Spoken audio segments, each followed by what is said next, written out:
अस्सलामुअलैकुम सितारों के सफ़र पर खुश आमदीद। आज की वीडियो बहुत ख़ास है क्योंकि हम बात करने जा रहे हैं एक ऐसे छाया ग्रह की यानी कि प्लैनेट की जो कि ना सिर्फ अजीब है बल्कि अक्सर लोग इसको गलत समझते हैं या फिर समझने से कतराते हैं। और वो है केतु। केतु एक ऐसा छाया ग्रह है जो दिखाई तो नहीं देता लेकिन ज़िंदगी की गहराइयों में उतर जाता है। अब केतु एंटर कर रहा है सिंह राशि में यानी कि लियो में। सवाल ये है कि क्या ये आपकी कुंडली में कोई कार्मिक तूफान लेकर आ रहा है या फिर कोई रूहानी दरवाजे खोलने जा रहा है। आज हम समझेंगे कि केतु लियो में होने का मतलब क्या है। हर राशि के बारे में बात करेंगे, हर कुंडली के बारे में बात करेंगे और वीडियो के आखिर में मैं आपको रेमेडीज भी बताऊंगा कि केतु को पॉजिटिव कैसे किया जा सकता है। लेकिन उससे पहले हम जानेंगे कि केतु है क्या चीज़, किन चीज़ों को रूल करता है, कहाँ पर पॉजिटिव है और पॉजिटिव है तो क्या दे रहा है, और नेगेटिव कहाँ पर है, और अगर नेगेटिव है तो नेगेटिविटी में क्या दे रहा है आप लोगों को। आइए जानते हैं। वैदिक एस्ट्रोलॉजी के अकॉर्डिंग इसका जो नाम है वो केतु है। इसको एक कॉमेट भी कहा जा सकता है। यह डिटैचमेंट का ग्रह है। इसका जो एलिमेंट है फायर है, ठीक है। केतु रिप्रेजेंट करता है ट्रांसफॉर्मेशन को, इनर प्योरिफिकेशन को और शार्प परसेप्शन को। जिन लोगों को समझ में नहीं आई ये बात उनको मैं आसान लफ्ज़ों में समझाता हूँ। केतु जो है वो आपकी ज़िंदगी के पुराने पैटर्न्स को तोड़ता है, स्पेशली वो जो आपकी ग्रोथ के रास्ते में रुकावट बन रहे होते हैं।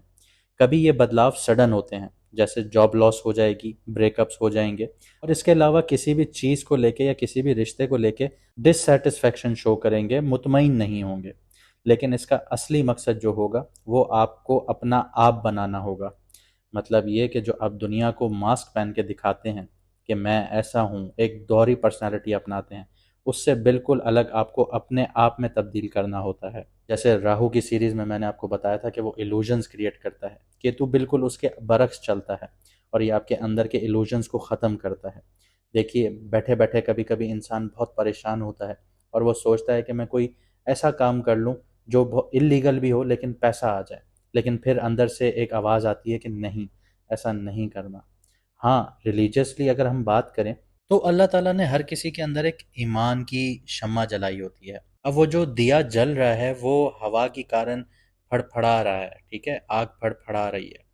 अब आप किसी बुरे काम की तरफ जाते हैं तो वो तेज़ी से फड़फड़ा रही होती है कि बुझ ना जाए। आपको ये ख़तरा होता है कि मेरा ईमान ख़त्म ना हो जाए, तो आप बुरे काम से रुक रहे होते हैं। जिन लोगों का ईमान मजबूत होता है, जो लोग नमाज़ पढ़ रहे होते हैं या अपनी रिलीजियस एक्टिविटीज़ बहुत ज़्यादा फॉलो कर रहे होते हैं, उनमें सब्र का मादा बहुत ज़्यादा होता है। तो ये केतु है जो ये आपके अंदर डेवलप करता है चीज़ें, आपके अंदर के जो इल्यूजन्स हैं उनको ख़त्म करता है ताकि आप अपने असली आप से सामना कर सकें।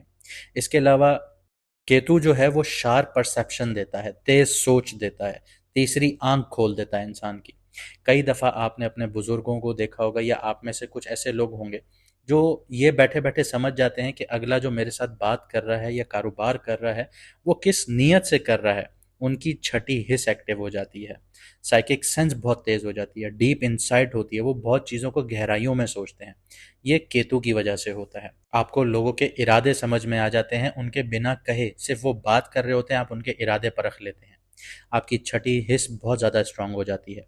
ख्वाब में अक्सर लोगों को ये भी होता है कि वो ऐसी चीज़ें देख लेते हैं जो फ्यूचर में उनके साथ हो रही होती हैं। डेजा वू वाली सिचुएशंस हो जाती हैं। स्पिरिचुअल सिग्नल्स जो होते हैं उनको बहुत ज़्यादा स्ट्रांग मिलते हैं। ये चीज़ें केतु दे रहा होता है। केतु की वैसे तो कोई फिजिकल फॉर्म नहीं है, लेकिन ज्योतिष शास्त्र में या फिर वैदिक एस्ट्रोलॉजी में इसको धड़ कहा जाता है। जैसे राहु जो माइंड कहा जाता है, दिमाग कहा जाता है, मुंह कहा जाता है, इसको धड़ कहा जाता है। शरीर है बिना मुंह के। केतु को जो शर्फ होता है वो स्कॉर्पियो में यानी कि वृश्चिक राशि में या धनु राशि में होता है, और ये जो नीच का होता है ये वृषभ राशि या फिर जेमिनी में भी हो सकता है। लेकिन अगर आपकी कुंडली में ये स्कॉर्पियो में बैठा है तो ये आपको बहुत ज़्यादा रिलीजियस बनाएगा। आपकी थर्ड आई जो है वो एक्टिव होगी, आपकी इंट्यूशन पावर बहुत ज़्यादा स्ट्रांग होगी, ठीक है। लेकिन अगर यही चीज़ आपकी टॉरस में बैठी है या आपके मून साइन से फर्स्ट हाउस में बैठी है तो ऐसे लोगों का दिमागी बहुत ज़्यादा इशू होता है। आपने स्पेशल जो चाइल्ड होते हैं वो देखे हैं जिनका माइंड सही से काम नहीं करता, ये केतु की वजह से होता है। अब मैं आपको बताता हूँ कि केतु किन किन चीज़ों से जुड़ा हुआ है, किन किन चीज़ों को रिप्रेजेंट करता है। केतु डिटैचमेंट को रिप्रेजेंट करता है, इंट्रोस्पेक्शन को रिप्रेजेंट करता है, स्पिरिचुअल इंसाइट को रिप्रेजेंट करता है, साइकिक एबिलिटीज दिखाता है, सेक्रेसी दिखाता है और सेल्फ सेक्रीफाइस दिखाता है। आपने बेशतर और अक्सर लोग ऐसे देखे होंगे जो अपनी कुर्बानी दे देते हैं किसी की ज़िंदगी बनाने के चक्कर में। इसकी बहुत बड़ी मिसाल मैं अगर आपको दूं तो आप अपने फादर को देख लीजिए कि कैसे वो 9 to 5 जॉब कर रहे हैं, दिन रात एक कर रहे हैं कि मेरे बच्चे पढ़ जाएं। उनकी अपनी अयाशी या उनकी अपनी खुशियाँ या उनकी अपनी कोई चीज़ लेने की ख्वाहिश सब मार देते हैं वो। क्यों? कि हमारे बच्चे पढ़ जाएं, हमारे बच्चों का मुस्तकबिल अच्छा बन जाए। तो ये सेल्फ सेक्रीफाइस होता है। इसके अलावा जिसका केतु अच्छा बैठा हुआ है उसके लिए जो फील्ड्स हैं वो स्पिरिचुअलिटी की है, एस्ट्रोलॉजी की है, मेटाफिजिक्स की है, मेडिसिन्स की है, साइकोलॉजी की है, हीलिंग की है, ऑकल्ट्स की हैं या रिसर्च की हैं। इसके अलावा केतु अगर हेल्थ वाइज देखा जाए तो ये आपकी रीढ़ की हड्डी, आपके नर्वस सिस्टम, क्योंकि देखें जैसे मैंने आपको कहा कि फर्स्ट हाउस में बैठा है तो दिमागी लिहाज से इंसान का दिमाग प्रॉपर वे में काम नहीं करता या प्रॉपर वे में ग्रो नहीं करता। इसके अलावा जॉइंट्स, फीट्स या फिर ऐसी बीमारियां जिनके आप लाखों रुपए के टेस्ट करवा लें वो टेस्ट में नहीं आती सामने, लेकिन फिर भी आपको दर्द उठ रहा होता है, वो चीज़ आपको नेगेटिव शो हो रही होती है आपकी रिपोर्ट्स में। फिर डॉक्टर आपको उल्टे सीधे तजुर्बात आपके ऊपर कर रहे होते हैं। तो ये केतु होता है जिसकी वजह से अननोन डिजीजेस आपके अंदर पैदा होती हैं, लेकिन उसका आप इजीली उसको डिटेक्ट नहीं कर सकते। इसके अलावा केतु आपकी पास्ट लाइफ कनेक्शंस को भी दिखाता है। अगर मैं इसका आपको बेटर कॉन्टेक्स्ट दूं, अगर हिंदुओं की बात करूं तो वो जन्मों में यकीन रखते हैं, ठीक है, ये उनके रिलीजन का हिस्सा है। अगर मैं मुसलमानों की बात करूं तो आलम अरवा, जहाँ पे दुनिया में रखने से पहले रूहों को वहाँ रखा गया था, ये आपकी पास्ट लाइफ थी। तो केतु यहाँ पे आपके पुरानी आत्माओं के साथ जो रिश्ते थे उनका सिग्नल देता है। जिन लोगों से आप आज मिलते हैं उनमें से कुछ लोग ऐसे होते हैं जो आपकी पास्ट लाइफ से जुड़े होते हैं। अक्सर और बेशतर आपने ये भी देखा होगा कि आप किसी से नया नया मिल रहे हैं और आप कहते हैं कि यार मैं तुम्हें सालों से जानता हूँ। ऐसा आपके साथ अक्सर और बेशतर होता होगा, क्योंकि अगर मैं इसको आपको इस्लामिक पॉइंट ऑफ व्यू से बताऊं तो आलम अरवा में जब आपकी रूह किसी रूह की दोस्त थी और वो दुनिया में आपसे मिलता है तो आपको ऐसा ही फील होता है कि वो आपका कोई पुराना दोस्त है। ये केतु रिश्ते एक्टिवेट करता है, लेकिन इनसे आपका जो रिश्ता है या तो अधूरे रह जाते हैं या फिर टेस्ट बन जाते हैं। ऐसे लोग जो ज़िंदगी में आते हैं सब कुछ हिला के चले जाते हैं, वो केतु वाले कार्मिक लोग होते हैं। इसके अलावा केतु आपका ईगो तोड़ता है। जैसे शनि है आपका ईगो तोड़ने वाला, वो जो आपके अंदर मैं होती है उसको निचोड़ देता है, ख़त्म कर देता है। इसी तरह केतु भी आपकी मैं जो होती है ना वो तोड़ेगा, और ये काम कभी किसी स्पिरिचुअल टीचर के ज़रिए होता है। इसका ये बहुत हार्श नहीं लेके जाता आपको जैसे शनि लेके जाता है। शनि तो आपको ज़िंदगी में ऐसे ऐसे धक्के खिलवाता है कि आपने सोचे भी नहीं होते। साढ़े साथी शनि से जुड़ी हुई है, केतु से नहीं। केतु किसी जो टीचर होता है ना, रूहानी टीचर, इस्लामिक टीचर हो गया आपका या फिर स्पिरिचुअल टीचर हो गया, तो वो आपको प्यार मोहब्बत से समझाएगा कि ऐसा बेटा ऐसे नहीं करें, इतना ईगो अच्छा नहीं है, आप थोड़ा अपने अंदर ठहराव पैदा करें, सब्र पैदा करें। या फिर कभी कभी इंसान ऐसी सिचुएशंस में आ जाता है कि उसको अपना ईगो छोड़ना पड़ता है। तो इस तरह दो तरीकों से केतु आपका जो ईगो है उसको ख़त्म करता है। लेकिन यहाँ पे मैं आपको ये चीज़ भी बता दूं कि केतु आपको हमेशा सिखाता है, लेकिन ट्रेडिशनल तरीके से कभी भी नहीं सिखाएगा। जैसे एक गुरु आपको सिखा रहा है ना चीज़ के क्लास में बैठ के कि बेटा ए लिखा हुआ है ए पढ़िए, नहीं, ये ऐसे नहीं सिखाएगा। ये लाइफ में इतने गंदे एक्सपीरियंस भी आपको दे सकता है कि आप उनसे सीखना शुरू हो जाते हैं। बहुत टफ सिचुएशंस आपके लिए खड़ी हो जाती हैं। ज़िंदगी के ऐसे ऐसे इवेंट्स आप लोग एक्सपीरियंस करते हैं कि आपके अंदर खुद ब खुद ठहराव पैदा शुरू हो जाता है, ठहराव आ जाता है, सब्र आ जाता है। तो ये सारी चीज़ें केतु देता है। इसके अलावा अगर मैं आपको बात करूं एब्सेंट फादर की, तो केतु वो प्लैनेट है जो आपको फिजिकली या मेंटली या इमोशनली अपने बाप के साथ, अपने फादर के साथ दूर कर देता है। इसी की तरह केतु जब भी आपके सेकंड हाउस या फोर्थ हाउस में होगा तो आपकी जो फैमिली का जो एक स्ट्रक्चर है, पैराडिम है, वो टूटी फूटी एक शक्ल में होगा। कहने का मकसद ये है कि आपका आपकी फैमिली के साथ जो कनेक्शन है वो या तो कोल्ड होगा या फिर रूटलेस होगा। इसी के साथ साथ Ketu second four eighth house में है, तो केतु खानदानी प्रॉपर्टी को भी शो करता है। अगर आपकी खानदानी प्रॉपर्टी है या एंसेस्ट्रल एसेट्स हैं तो आपको उनसे छुपी हुई कोई बातें सामने नजर आएंगी। कि कभी कभी किसी के पास इस तरह भी हो जाता है कि आपके बाप दादा ने विल बनाई थी, वो विल में आपका नाम था ही नहीं, लेकिन आप सारी ज़िंदगी ये समझते रहे कि मुझे ख़ानदानी प्रॉपर्टी मिलने वाली है। तो इस तरह की छुपी हुई बातें भी सामने आ जाती हैं, डिस्प्यूट्स भी आ जाते हैं प्रॉपर्टी के ऊपर। कभी कभी लीगल या स्पिरिचुअल रीजंस की वजह से वो प्रॉपर्टी आपके हाथ से चली जाती है। इसके अलावा केतु यहाँ एक डिटैचमेंट क्रिएट कर रहा होता है, जैसे किसी चीज़ के होने के बावजूद उसका फ़ायदा नहीं मिलता। आपके पास विरासत में करोड़ों रुपए की प्रॉपर्टी है, लेकिन आप उससे फ़ायदा ही नहीं उठा पा रहे, या फिर आपके नाम हुई लेकिन हाथ से निकल गई। आपके नाम होते ही आपके बच्चों के नाम चली गई, या आपकी बीवी के नाम चली गई, या आपकी माँ के नाम चली गई, या किसी और के नाम चली गई। इस तरह की भी सिचुएशंस केतु क्रिएट कर देता है। इसके अलावा केतु की जो बेसिक नेचर है ना, वो डिटैचमेंट की है। वो डिटैचमेंट किससे है? मटेरियलिस्टिक चीज़ों से है, दुनिया की मोह माया से है। और केतु जब भी आपके सेकंड, 11th या 6th हाउस में है, तो ऐसे इंसान को मटेरियलिस्टिक जो चीज़ें होती हैं ना, उनकी लालच नहीं होती, या फिर उसे पैसा मिलता भी है तो उसका इंटरेस्ट लूज हो जाता है। आपके साथ अक्सर और बेशतर ऐसे लोग होंगे जिनका पैसों से रिलेटेड कोई इंटरेस्ट ही नहीं होगा। वो कहते होंगे ठीक है, लेकिन उनकी ज़िंदगी में पैसा वैसे ही आ रहा होगा, और जो पैसे के पीछे भाग रहा होगा उसके पास पैसा ही नहीं आ रहा होगा। ये सिचुएशंस केतु क्रिएट करता है। केतु कहता है तुम मुझे डिटैचमेंट दो, तुम्हें सब कुछ मिल जाएगा, क्योंकि ये अल्लाह का बनाया हुआ निज़ाम है। वो आपसे यही चाहता है कि दुनिया में मोह माया से हट जाइए, आपको सब मिल जाएगा। आप उसके पीछे आइए, उसकी इबादत कीजिए। तो ऊपर वाले का निज़ाम आपको इसी तरह सपोर्ट करेगा।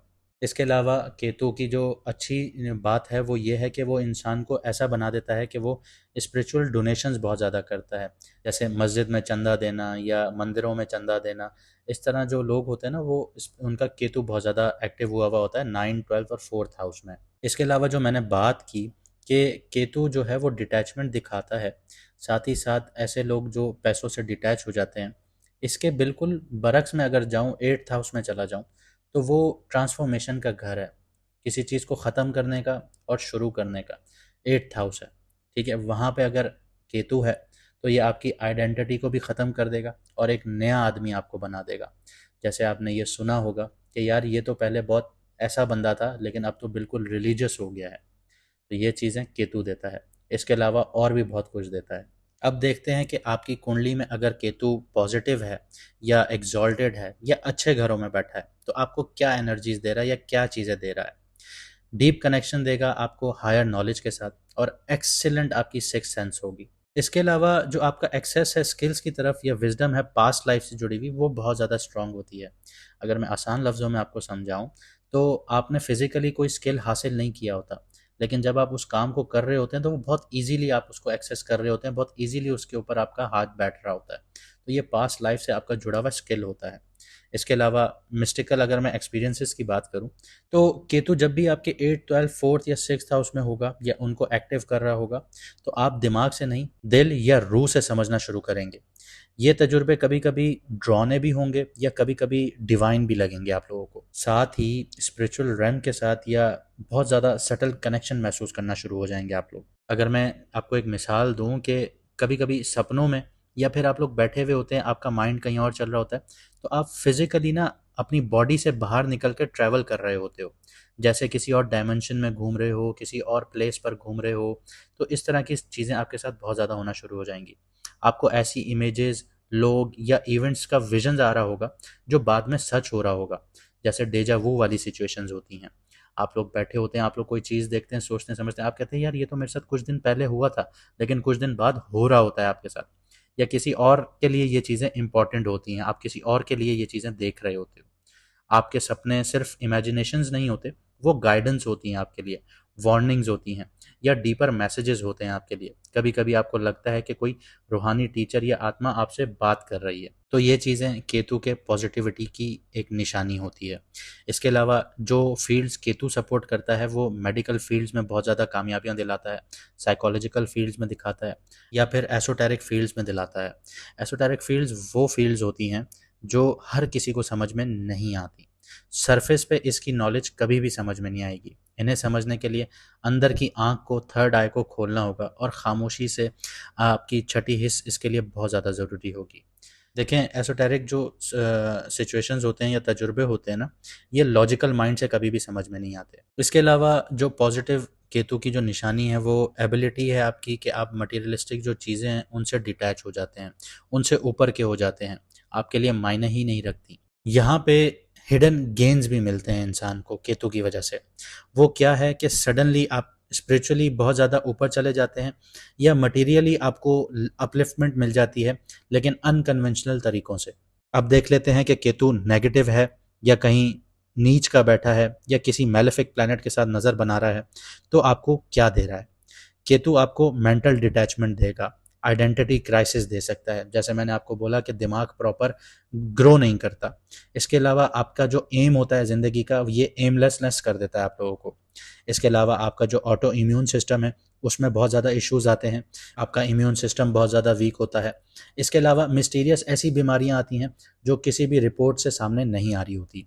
इसके अलावा जो रिलेशनशिप की मैं अगर बात करूं तो आपका रिलेशनशिप बहुत ज़्यादा ठंडा होता है, डिटैचमेंट होती है, डिस्टेंस होती है, अप्रोच होती है, प्यार नहीं होता। आपका बंदा पार्टनर साथ तो है लेकिन आपको उससे प्यार नहीं हो रहा। फैमिली में रिफ्ट्स देखी जाती हैं।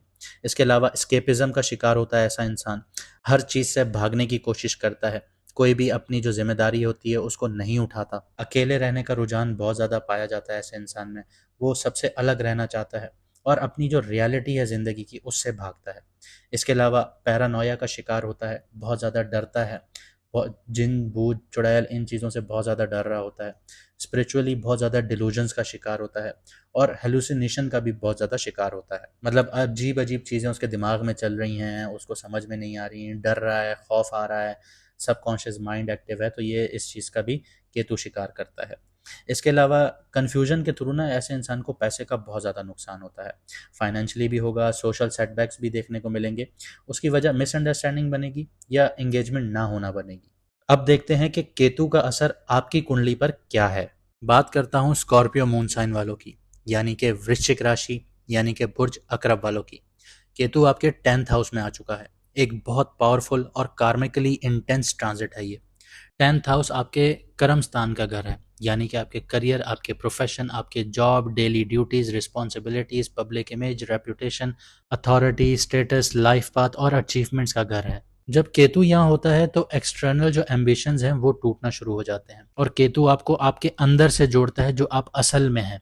जो एक तो एक फेक पर्सनालिटी होती है इंसान की जो दुनिया को दिखाता है, लेकिन केतु यहाँ पे आपको आपके अंदर वाले सेल्फ से जोड़ेगा।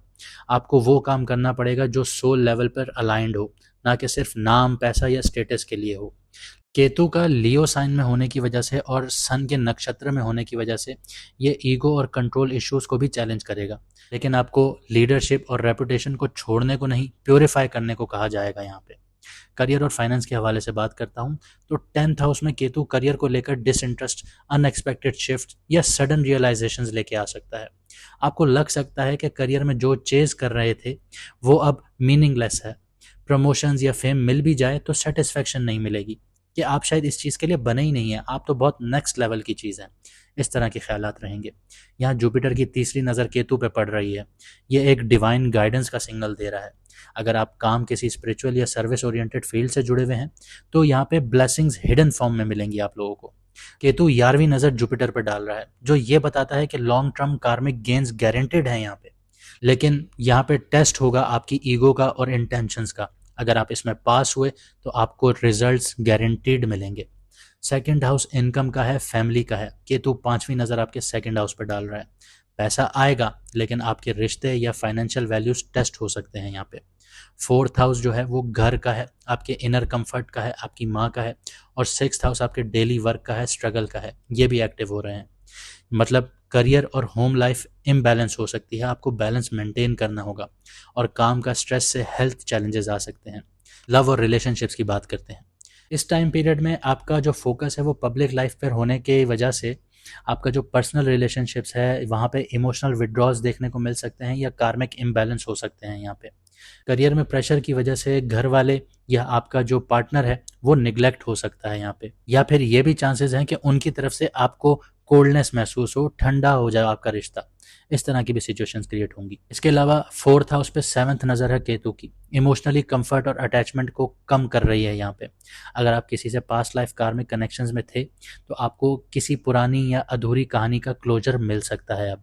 हेल्थ और मेंटल स्टेट की बात करते हैं। केतु 10th हाउस में है, तो ओवरवर्क और क्रॉनिक डिटैचमेंट का कॉम्बो बन सकता है। यहाँ पे आप बाहर से बिजी रहोगे लेकिन अंदर से खाली रहोगे, डिसओरिएंटेड महसूस कर सकते हो।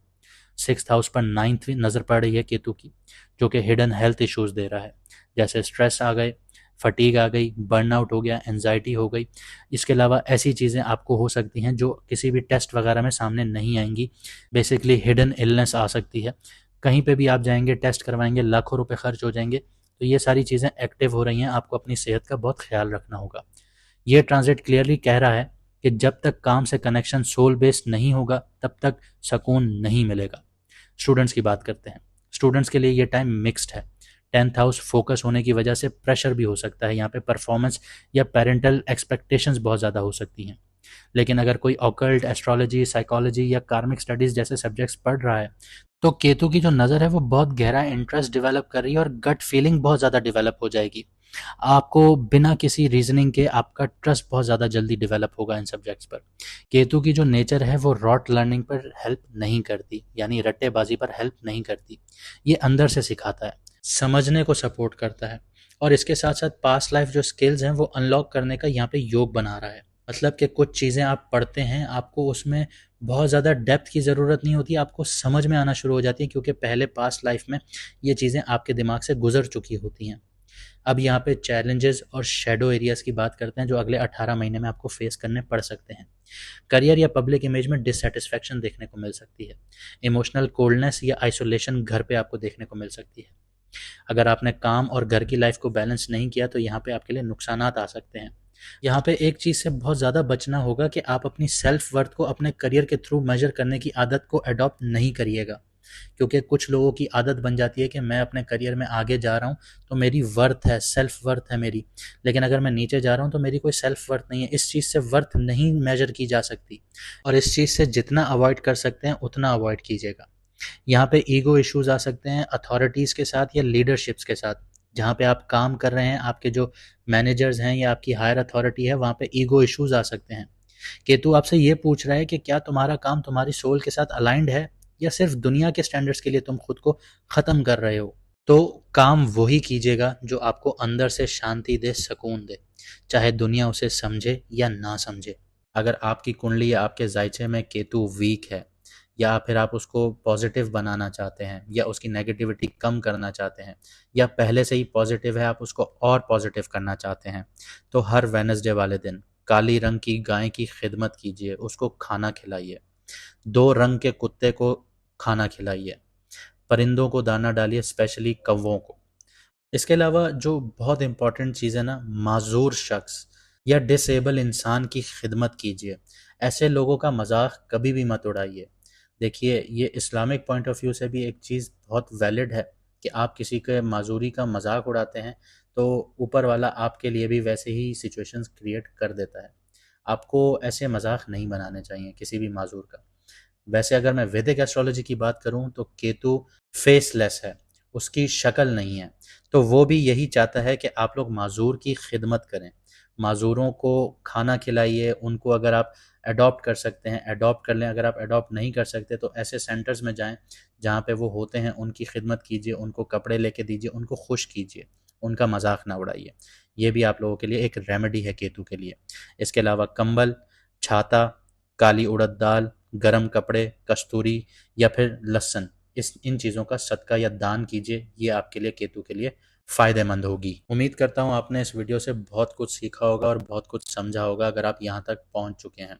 मानता हूँ ये वीडियो बहुत ज़्यादा लंबी हुई, लेकिन इसका मकसद सिर्फ इतना था कि आप समझ भी सकें और आपके साथ जो आने वाले हालात हैं कैसे बनेंगे उनको समझ सकें और आप सही कदम उठा सकें। इसके अलावा रेमेडीज़ कीजिए, अपने केतु को बेहतर बनाइए। मुझे दीजिए इजाज़त, मिलते हैं अगली वीडियो में सितारों के सफ़र पर।